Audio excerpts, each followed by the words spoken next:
I often suggest to people who are thinking about landscaping their yard to consider what it looks like in the wintertime. A lot of times we don't give much consideration to our garden in late winter, early spring, but this is the time that we're so eager to get outside and see some sort of life and to be reassured that spring is returning.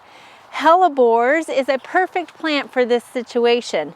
You can see here we have a couple, and they tend to get covered over with a lot of leaf debris about this time. And so now's when we come in here and we're going to clean up some of this old vegetation.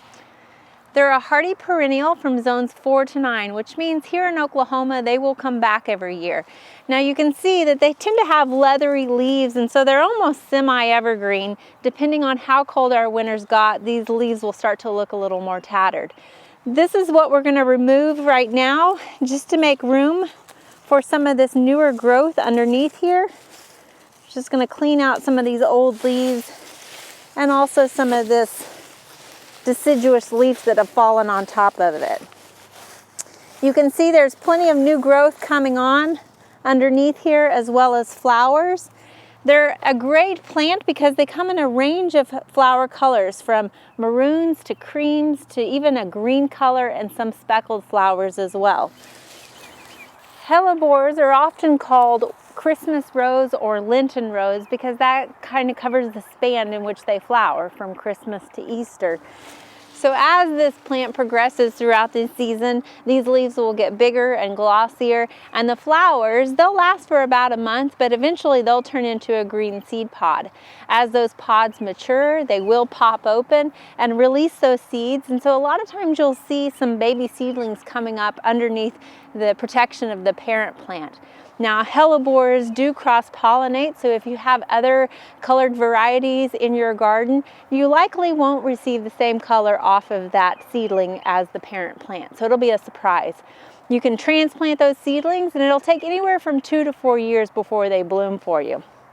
Now, another little trick is a lot of times our weather kind of varies, and so it might be too cold to get out and enjoy these flowers, and if it is, or you know you're going to have a heavy rainstorm coming through, go ahead and trim the flowers off about 1 inch down the stem, and then just get a nice container of water, a glass jar of water, and float those in there. It's a great way to display your flowers and all the ranges of colors that they come in.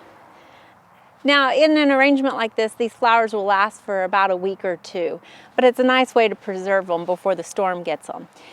Hellebores, they like dappled shade, and so you can see we have them planted here underneath some deciduous trees, which is nice because it allows the sunlight to come through in late winter to get to these plants, but shelters them from the extreme heat in the summertime.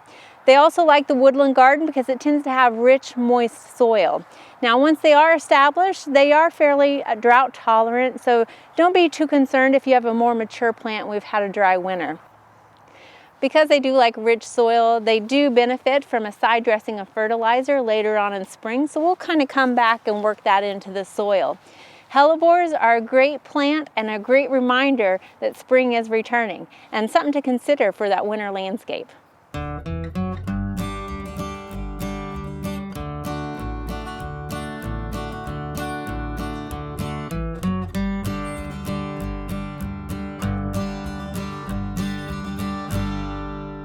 We hope you enjoyed this video. It's part of our Oklahoma Gardening YouTube channel. You can also find even more videos on our OK Gardening Classics YouTube channel. And join us on social media for great gardening tips, photos, and discussion.